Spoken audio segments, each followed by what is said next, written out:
Chapter 96. The Crown Prince's bedroom was 3 times as large as my room, and it was very desolate, reflecting his personality. Because there was nothing in it but a bed and a table, the empty room reeked of bitter medicine. I hesitated, frowning at the nasty smell, and soon walked across the large room. There was a chair next to the bed. The prince's aide who had just left must have been sitting there, but I didn't sit down even though I saw an empty chair. It's because I will go right away anyway. Closing right next to the bed, I looked down at the Crown Prince with my eyes down unceremoniously. The brilliant blonde hair was disheveled on the white pillow. Favorability 42%. The figure of Callisto lying tight with his eyes closed was just like a living masterpiece. It's like a real game scene because he's not moving. When he opens his mouth, he only chooses terrible words, but he only lies there with his mouth closed. I felt so strange. I guess it's true that there's improvement. Until yesterday, it was so cloudy that it couldn't be distinguished from wax or human blood. But his face has gotten much better in a day. Breathing was also distinctly even. There was no antidote to the poison the Crown Prince suffered. I have no choice but to pray to God, relying solely on his natural healing power and tolerance to poison. I didn't think it was that deep of the armor that was wearing because of the armor he was wearing. A drop of poison from silence was so terrifying. Excuse me. Today, also, I called the Crown Prince in a small voice, then slowly reached out and put my finger under his nose. Siok, Siok. The faint wind tickled my fingers. You're really all right, aren't you? Even though I knew male lead wouldn't die, of course, I often became impatiently anxious in a corner of my heart. When I think about the cruel background behind the game, I sometimes get chills. That must be why I run here every time to check his breathing. Anyway, because of the guilt that this has been done for me. Although the assassination was inevitable, he was stabbed to save me. In addition, he was willing to give me a cape even though he knew he was in a bad shape. If only he hadn't given me his cape that night, whether I caught a cold or not. Maybe the poison spread a little later. Maybe he would have been better. Maybe. No, it's all done according to the story. I shook my head and shook off my anguish. Don't die, Your Highness. It's because of me, more and more. I'm telling you to die trying to save a normal mode hostess, not me. Another small whisper of the third day. I soon put my hand under his nose. It's already been 10 minutes. It was time to go now. It was the moment when I was about to turn away from bed. Tuk, tok, something suddenly caught me by the wrist. Oh, I was just amazed and turned my head, and his eyes glowed red like a lie. I'm so full that I can't hold it any longer. There was a small crack of laughter. Is it all you say coming here all 3 days? Don't die? Speechless. It's like your praying make no difference. The really sick person was a locked voice with hissing seemingly right. I just stared blankly at the conscious Callisto. Even with his pale complexion, he laughed bitterly and sarcastically. And to the crown prince of the empire, you dare to said, excuse me, I can't say what you're doing. Maybe it's because I've only seen him lying helplessly with his eyes closed all day long. It was hard to believe Callisto, who was conscious and spoke out, Your Highness, now, are you awake? Then do you think I died and became a ghost? I'm sure they said they didn't have a separate antidote, so we have to wait and see for a few more days. So I thought he wouldn't wake up until I went back to my duchess. Unfortunately, the ritual has been throughout. It's because I don't have the power to open my eyes to decipher it. His answer opened his mouth slightly. Male lead doesn't die, but isn't it really terrible resilience? It felt really strange to face the red pupil staring at me with clear open eyes. At the same time, as I felt relieved, my heart was pounding for no reason. Are you feeling well? No, it's not okay. Just as he managed to keep his mouth shut, the crown prince answered immediately. It hurts like hell. Blood vessels burn, and I feel like I'm cutting a joint of bones with a knife. His words, which narrowed the middle of his forehead, made my heart flutter. Oh, I'll get a lawmaker. I turned quickly. However, the crown prince did not let go of my wrist, and I returned to my original state. It was an incredible force from the patient who just woke up from his sick bed. No, it's okay, but it won't do any good anyway. I'll smoke some detox at best. He shook his head firmly. I think I've got poison that I've never heard of before. It's a pity. If I had buried a little more, I would have gone to heaven. Speechless, I frowned at the sight of the crown prince, who made a lavish mockery of his own life. He burst out laughing at my expression. Take a seat there. Then he turned his head toward the chair next to the bed. I've confirmed you're up, so I think I'll get going. The patient needed rest, so I tried to disappear in a hurry. Then the crown prince wriggled his eyebrows and sounded dismay. You can't even do that to a man who survived from death. You are such a wicked woman. You just woke up, so you need to rest. It's all right. Sit down. After answering the heavy sell-off, I was forced to sit in the chair by a sudden pulling my wrist. Nothing's going to happen. Now the Crown Prince was not to the point of worrying that I would die right away if he were with him. Rather, favorability 42%. The gauge bar on the golden hair was quite full. I belatedly realized that his favorability was over 40%. How many days have passed since we left the cave? The Crown Prince asked as he continued to dart over his head. It's been 4 days. Tomorrow's the end of the hunt. The prince, who had just finished figuring out the situation, suddenly twisted one corner of his mouth toward me. Unexpected, princess. I thought you'd left me and be heartless.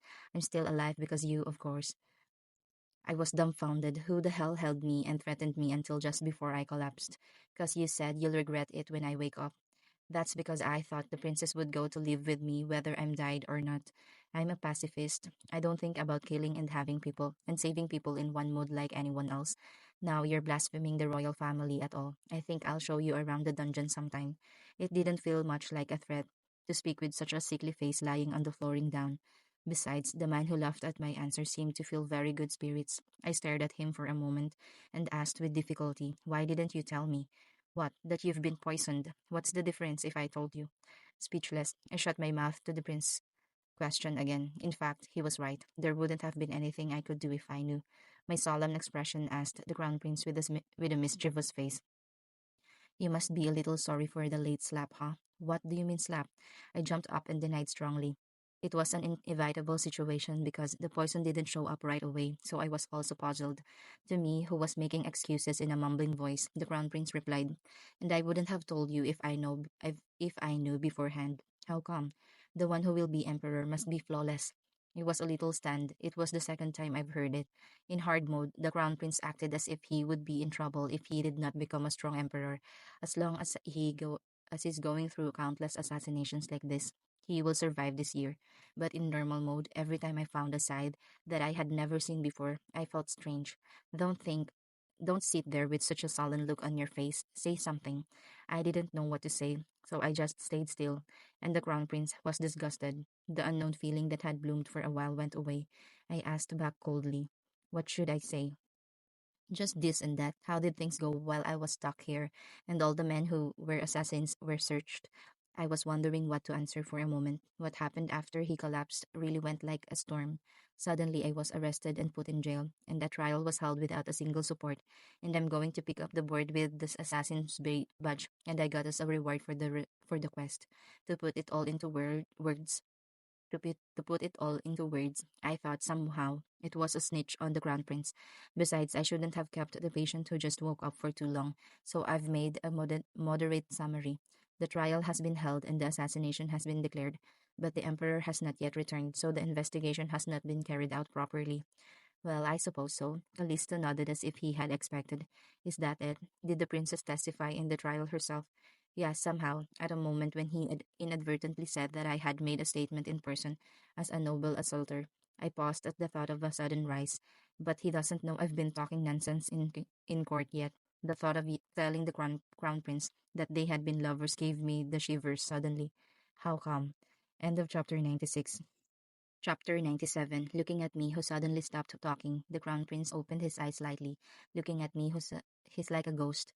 After dropping a bomb on the judge, I was going to return to the dukedom after the hunting competition. However, he woke up earlier than expected, and I became very perplexed. A cold sweat came from the scruff of my neck. I managed to answer without shaking my voice. "Somehow, I came to testify. You must have had a hard time." Fortunately, the crown prince didn't notice my blood dried up. "Come to think of it, the prince's performance during this hunting competition was great. You deserves a reward for saving the crown prince. That's too much. Is there anything you want?" "No, not really." I refused hastily. Everything was ordered by the system. Moreover, what else would I get from him who's going to hear my testimony later? But the crown prince spoke in a tone of giving a pint at my sword-like refusal. "There must be one thing you want to have." "Not much. So you told me you like my hair color and crazy about gold. What?" Something's weird. It crossed my mind, but I was quickly distracted by what he said afterwards. "Do you want me to drop you a chest of gold?" "A chest of gold?" It was a tempting remark, but now I was the one only Eckhart princess of the empire. It's not like I'm a poor, shabby freshman struggling with his life. Moreover, even if I have a lot of money, I won't be able to use it when I go back. What would I want something unable to use it for? It's all right. I rebelled with a voice of lingering regret. Tell me what you want before I change my mind. Perhaps offended by the successive rejection, the crown prince grumbled with a chilled voice. Well, I have a favor to ask of you.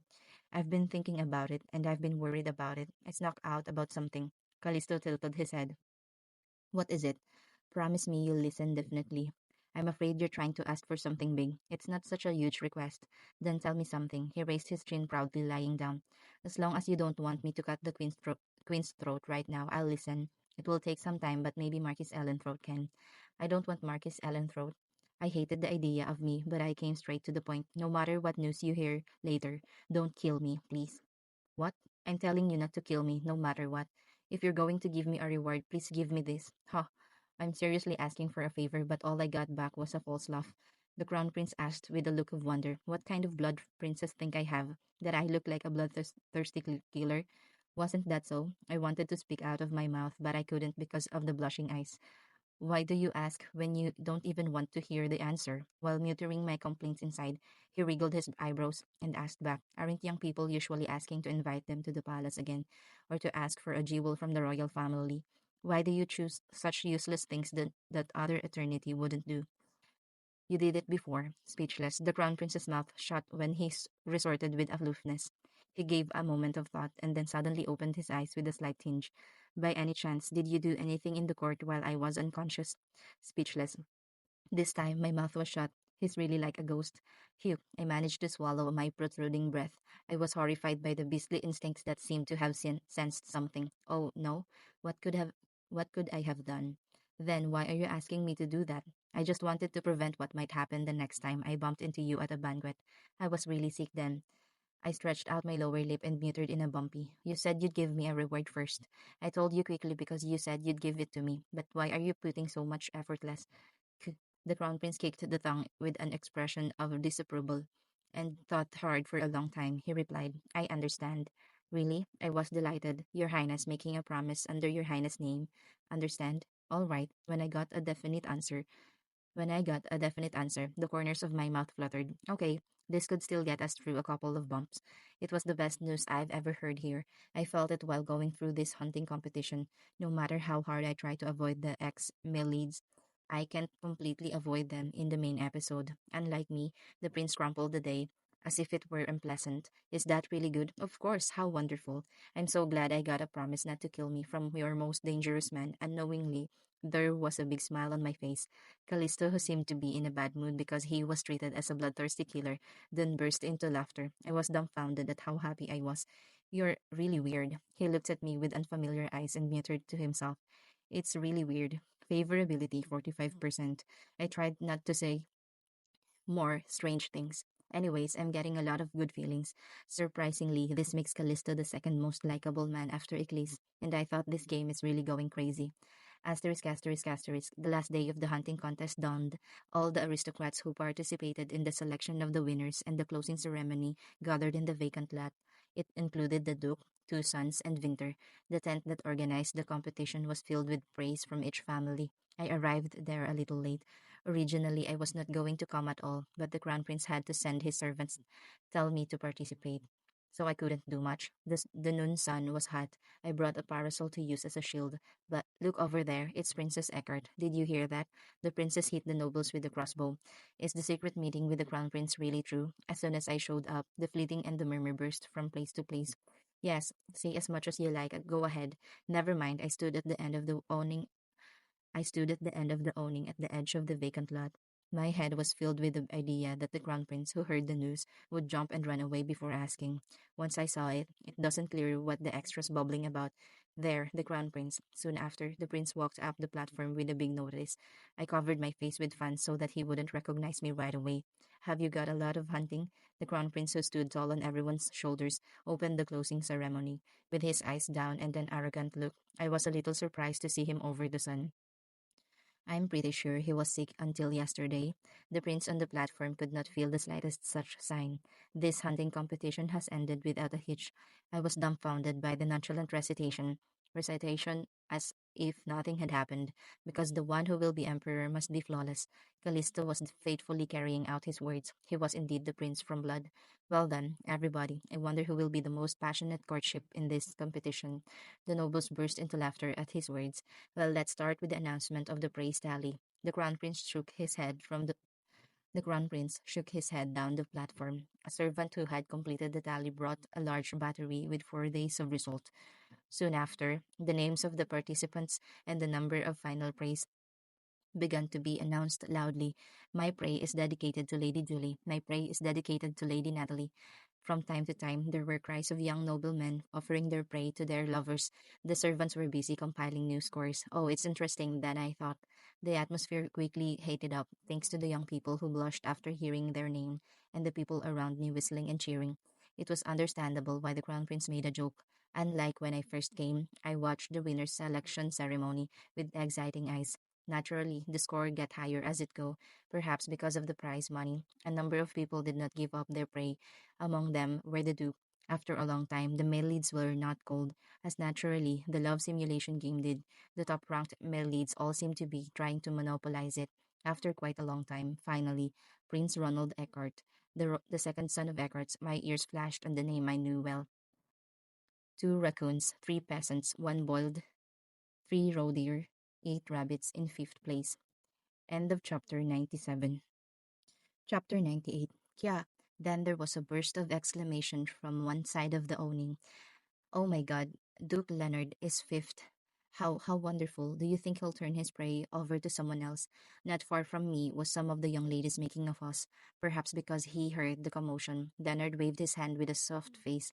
Kya, Duke. I frowned at the scream that came straight out. What is it? Is it a fun club? I didn't want to see him bragging. I wrote down the parasol too, so that I wouldn't have eye contact with him. Leonard did not intend to hand the praise over to anyone else, and the next call immediately followed. Fourth, the little Duke Derek Eckhart of Eckharts. 2 wolves, 2 white foxes, 1 flapopino, a rare animal in the kingdom of Yeta. Kya, reactions similar to that of Leonard were repeated one more time. I thought it was a bit of a surprise. Derek was very proud of himself. I thought he was going to compete with the Crown Prince for the first and second place. Is it because of me? Anyway, it must have been hectic because of me who worked so hard. But it's none of my business. I became more interested in the prey of the unfamiliar name that he caught than his ranking. Rare animals in the kingdom of Yeta. I picked up the parasol that had been lowered and looked at the place where the hunting prey had been piled up, but I could not see well from my side as for the dead prey had been laid down, except for the vivid color that glows at first glance among the familiar prey. Next is third place, the Marquis of Verdandi, Winter Verdandi. I wanted to observe more, but my interest shifted to the name being called right away. 3 deers, 2 wild boars, 2 sparrows, and a Capricorn mammoth. Perhaps due to the large number of large animals, the Verdandi area next to the Eckhart district looked full. Oh, he's a good one. I thought he was a man who could only do magic, but he was also a tough guy who was good at hunting. It was time to see him again with new side. Please wait a moment. He suddenly raised his hand. My hunting prey is dedicated to Lady Penelope Eckert, who played the biggest part in the competition. Suddenly the bomb dropped. What? I opened my mouth wide. Oh my god. The Marquis of Verdandi, to the princess. The people around me who recognized the bubbled with unknowable exclamations. Thanks to that, my position was quickly revealed. There you are. The man who found me like a ghost pointed a finger at me. When the eyes met, he bent his eyes and smiled.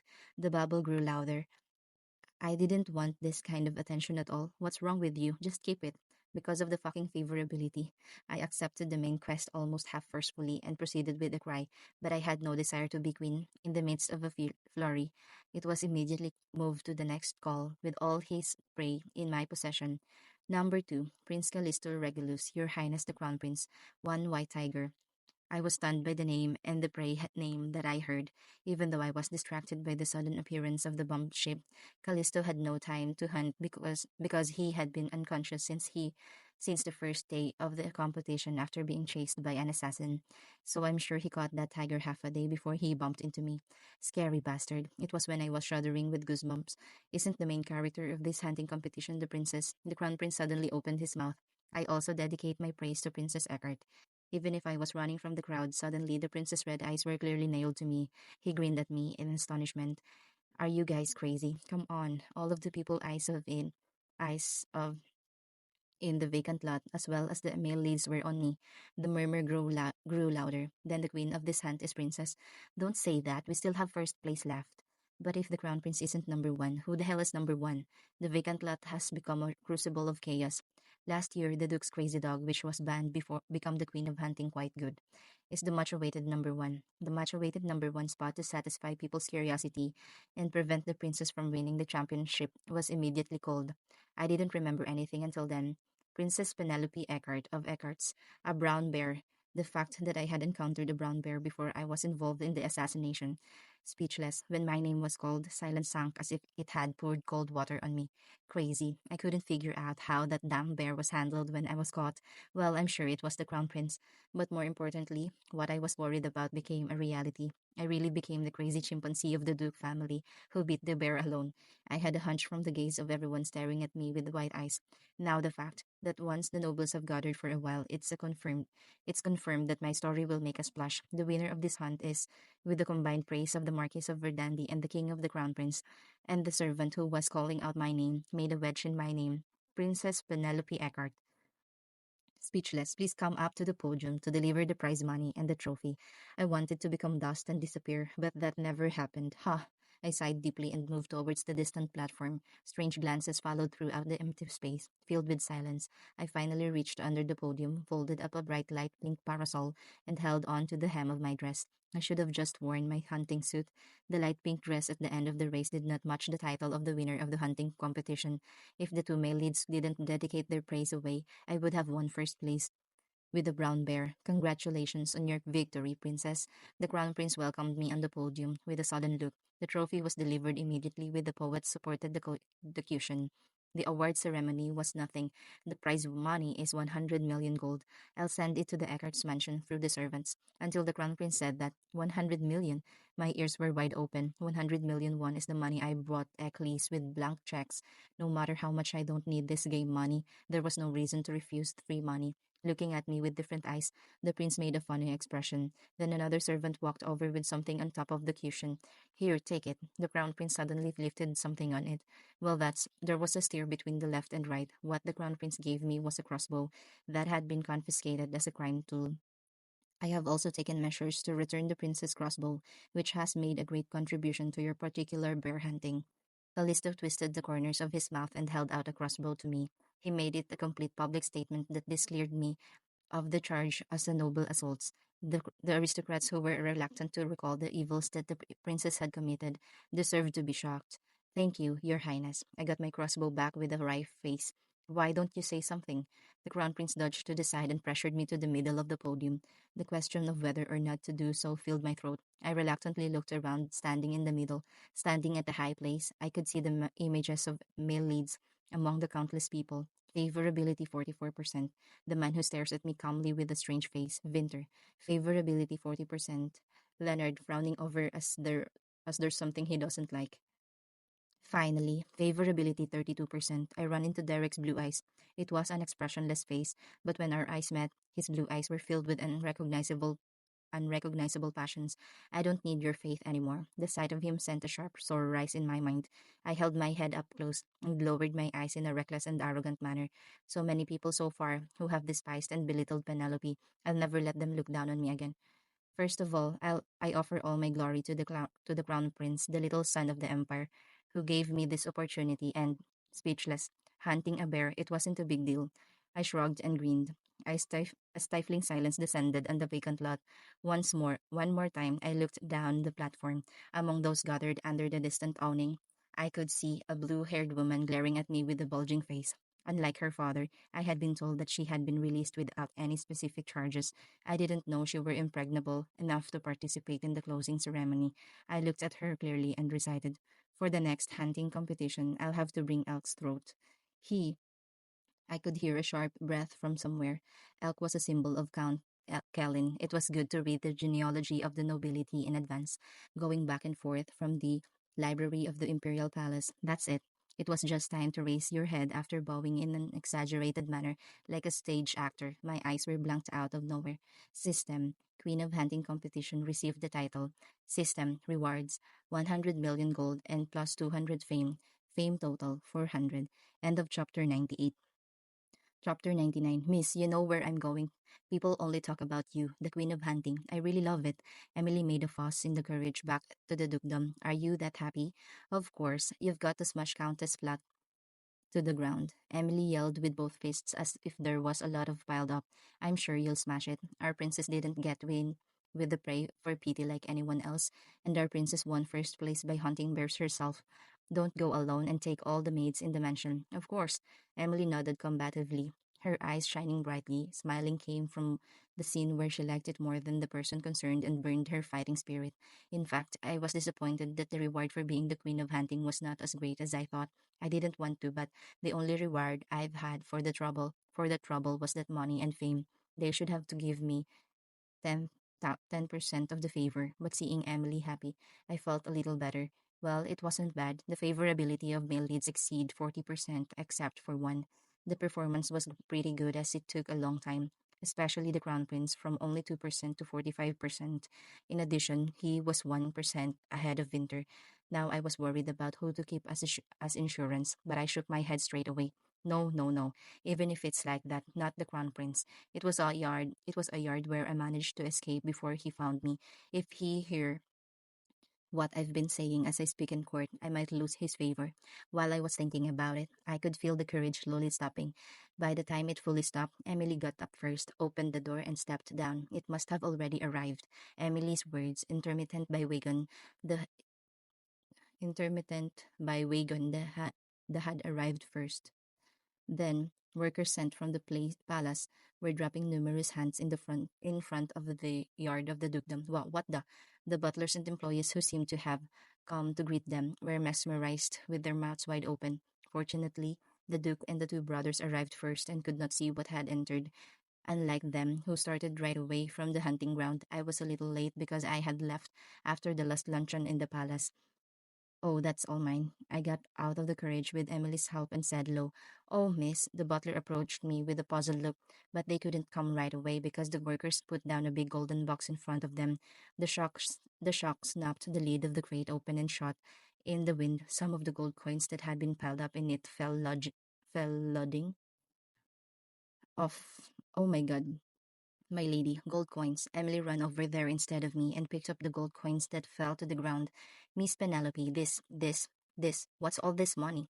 The butler came up late with a puzzled look and asked, "What are those animals?" The Duke and the Master's hunts arrived a little while ago. It's my hunts, butler. What's that? You haven't heard yet? I looked around at the butler, who was unusually slow to grasp the situation, and all the employees of the dukedom kindly told them, "I'm the queen of this hunt." Asterisk, asterisk, asterisk. All the hunting skins were ordered to be tanned. I was going to make a lot of winter clothes for the male leads. I thought I'd make them a scarf at best. The scale was bigger than I thought, but I decided to think positively, because big things aren't good for nothing. I told them to trim the meat for food and send it to the kitchen. At first, the butler was excited and moved quickly. In particular, I had to work hard to stop them from making my own medicine with bear's gallbladder. After roughly ordering, I came up to my room and lay flat on my bed. Ha, home sweet home. The sound of Cholgyorok followed my rolling motion. But this clear, fine sound is, yes. I pretended not, but I thought I would die because I lacked the 100 million gold prize, enough to instruct Emily to lay a bed full of gold coins to enjoy the wealth. Hehe, I'm rich now, enough money to sleep on. I grinned and picked up the gold coins that touched my hand and sprinkled them into the air. The golden color reflected in the light was so beautiful and pretty. I'll never dreamed of sleeping in a moldy semi-basement room with a thin blanket. I got excited and picked up the gold coins one more time and sprayed them on the bed. Polkarak. It was then, oh my god, you like it that much? An ungrateful sound interjected between the clear and fine sounds. I turned my eyes slightly to see where the sound came from. With his arms crossed, I could see Leonard leaning against the open door. Emily didn't seem to have shut down properly because she was busy organizing her luggage. I opened my mouth with a frown. What? Why are you here? You're doing all sorts of things. Why? Why don't you just ask me to pour it into the bathtub? He speaks sarcasm with a look of dumbfounded. Oh, shall we? A cold shower sounds good. I was in such a good mood that his sarcastic remarks fell into my mouth. I'm busy, so if you don't have any business, talk later. Turning his attention to gold coins without answering, Leonard trudged into the room and sat on the edge of my bed. Huh, are you busy playing with gold coins? Yep. Oh, this girl, when will you grow up? I was devastated by his beating. Hey, I can't believe I heard that from this guy. After being frozen for a while, I came to his senses late and glanced at him, and he had the nerve to pull his chin up. What? Why are you here? I asked back irritably. Leonard didn't immediately answer why he came, but hesitated. By the time he stared with his eyes slightly open, he reluctantly opened his mouth. Father's said, we are having dinner together. What? I was so surprised that I jumped up. Why?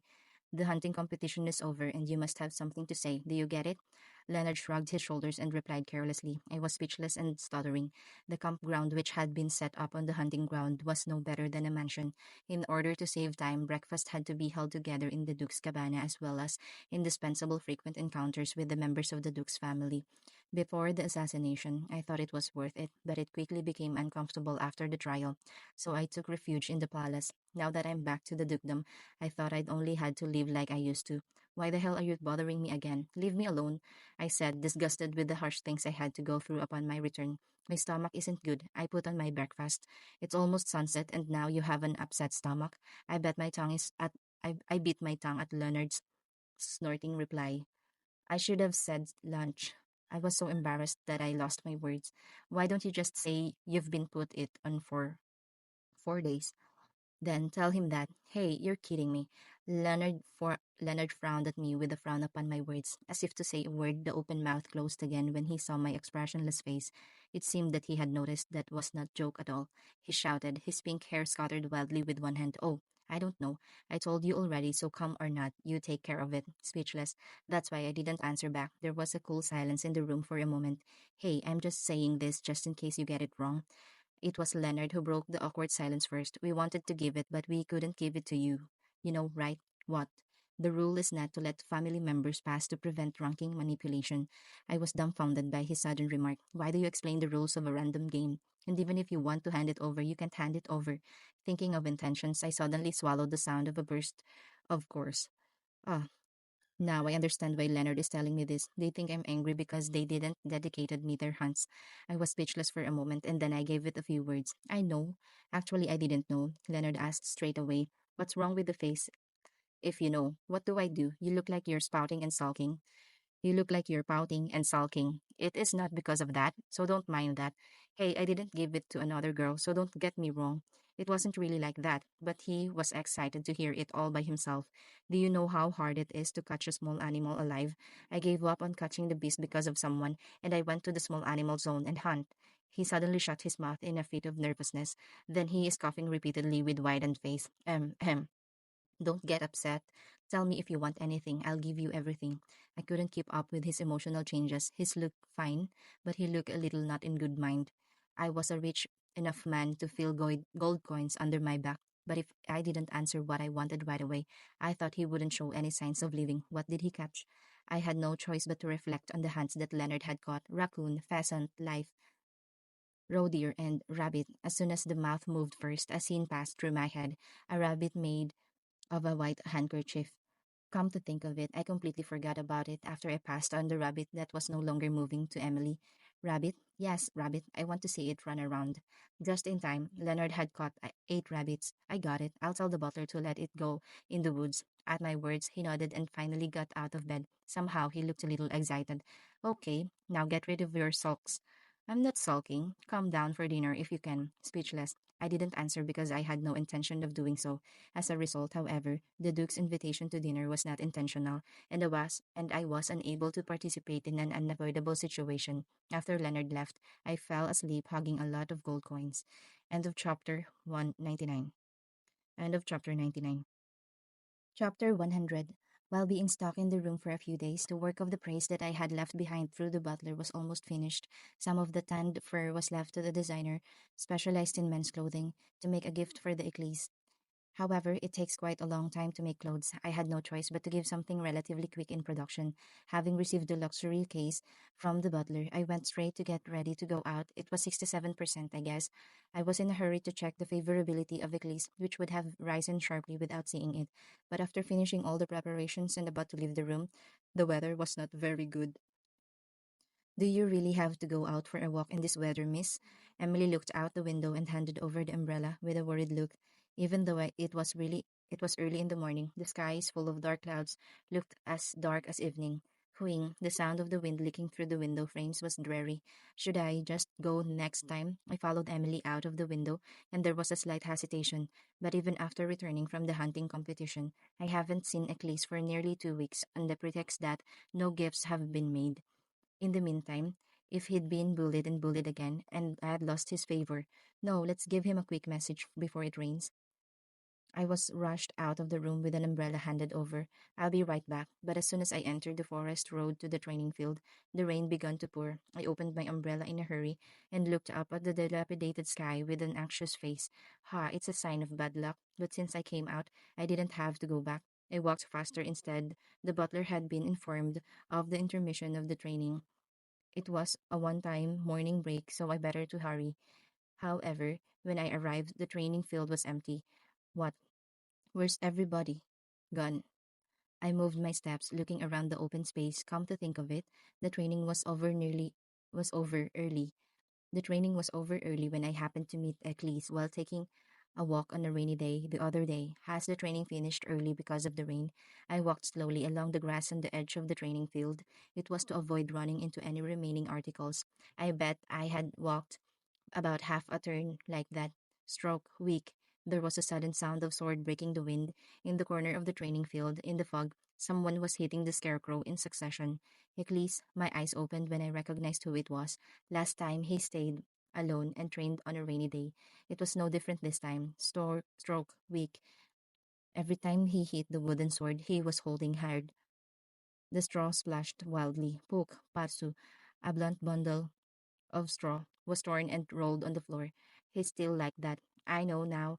I now know that his figure wasn't a good swing at all. To move on to the next level of training, he had to cut the scarecrow neatly with a sword in his throat, not cutting the straw off by force. It's been quite a long time since the last time I peeped at training, but Eclise has made only little progress. No matter how good a genius he is, without a teacher to teach, he is no better than a criminal. Pak! Then a loud rupture sounded in the wooden sword that Eclise was wielding, broke in half. Pooh! A broken piece of the wood sword flew so hard that it was thrown into the ground. Eclis, who stopped moving, moved his shoulder up and down and out of breath. A haze of steam rose from his naked upper body. The remains of him and the two broken wooden swords seemed too dangerous. Anxiety rose. Oh, I'm not going to get anywhere until the training's over. I wanted to go back after delivering the gift quickly, but I changed my mind, not to approach hastily. After a brief pause, Eclis soon took another wooden sword out of the box next to him. I opened my eyes wide. The box was seen with a blurred pattern. It was a trademark of the weapon shop that I bought more than 600 wooden swords the other day. You must be using it well, though. The familiar appearance of taking out the wooden sword relieved some anxiety. I wanted to check my favorability, but I couldn't see well because of the distance. I had no choice but to wait for his training to be over. Icklys worked hard to cut the scarecrow for a long time after that. How long has it been since I peeped at his training, hiding myself among the trees? Fuck. The third time he broke the wooden sword, he threw the handle he was holding, feeling irritated, and lay flat on the floor, not caring about the wet soil. Shwa! The cold rain poured down all over his naked body. He's gonna catch a cold. I scoured his surroundings first before I stepped forward immediately, because I didn't want to have another dizzying experience where I almost broke my neck after being hit by a wooden sword he wielded like last time. Only after double checking that there were no dangers around him did I slip away.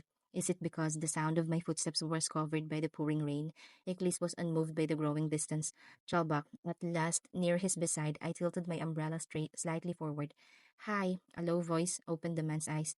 The wet long eyelashes blinked. It was clear that the gray-brown eyes that were revealed between them grew slowly. Master, Iklis blinked her eyelids a few more times with a disheveled face. It seemed to be a gauge of whether my appearance suddenly appeared to be real. A faint smile broke out at the sight. Long time no see. Favorability 69%. At that moment, his gauge blinked, fortunately. While I wasn't in the mansion, I didn't fall further. I was greatly relieved by the slight increase in favor. In the meantime, Eclis rose slowly. The gaze that was looking down went up. I also had to hold my umbrella higher. When did you come back? Well, it's been a while since I came back. In my reply, the tail of Eclis's eyes fell down a little. No one must have been able to tell the news to the slave who forced him into the night. He looked up at me with his emotionless eyes. Why didn't you even say you were back to me? Did you wait? You said you'd make me happy. When I laughed at him, I laughed in vain at the rude appearance of the man who calmly retorted the words. This, I held out to him the high-end case I was holding. It's a gift. I'm a little late making this. The eyes of Vicklis grew like a poppy. He hesitated not to receive the case immediately. What are you doing, not receiving? Because of the rain. With a sharp tongue, he confessed why he was not received it. How dare I? I don't want to get Master's hand get wet. It's all right. I folded up my eyes and smiled for him, for he was quite admirable. I've been running to see you wearing my present, and you're not going to accept it. I shook the case and whispered in a sad tone. The gray pupil shook once. Eclise was silent for a while, and soon slowly handed over the case. Click, his wet hand soon opened the box. The eyes of Eclise who checked the contents. The contents expanded to a great extent. It's mammoth ivory and white tiger teeth. I explained the present with a smile, pleased with his response. What I gave him was a necklace made of ivory pieces and tiger teeth woven together. It's boring if it's too white in a row, so I put in the finest onyx in between. The round black bead matched very well with the jagged teeth and ivory pieces. This was a rare commodity that couldn't be bought for money. Although I knew it belatedly through the butler, there was a reason why Callisto and Winter both ranked second and third, because the mammoths and white tigers they caught were rare animals that could not be seen unless there were large scale events such as hunting competitions. Of course, the decoration made of it was precious. The decorations made of ivory and tiger teeth, and both of them are even more. Even Eclise knew it, so he didn't expect to see that in the case. If it's for the male lead's favor, then I should do this. I raised my head in triumph. Do you like it? Master, Iklis managed to raise his head. This is too. In ancient Capria, only the best warriors could wear ivory necklaces. I cut off the expected Iklis and popped it out. It was what I read in the book, but this is something that Iklis knows better than I do. The Capri continent was his native on Dalman. Now the whole continent has become a subjugation of the Inca Empire. That choker, it's time to take it off. I spoke arrogantly, glancing at the leather and yellow beads still strangling him. I told you I'd come back as the first winner. Speechless. I am the queen of this hunting competition. Speechless. So as I said, all I have to do is give my one and only warrior a strength. Iclis lowered his head again and looked at the necklace in a rump. When I couldn't see the only eyeball that could get a glimpse of his feelings, I became nervous because I couldn't tell if his reaction was positive or negative now. Did I give you too much? After all, I was going to ask if he liked it. At last, Eclis looked up at me. My heart sank at that moment. The passion I saw for the first time was raging in the brown pupil of the raw fish. Master, Eclis slowly lifted the necklace that from inside the case, looking at me with a gleam of beastly eyes. Then he put his long-held hand near his mouth. Favorability 77%. He kissed the necklace and his favor soared, and at the same time, a white square window appeared before my eyes. System achieved 70% more and one System achieved 70% more, one of the target. System, no favorability figures are provided from now on. End of chapter 100.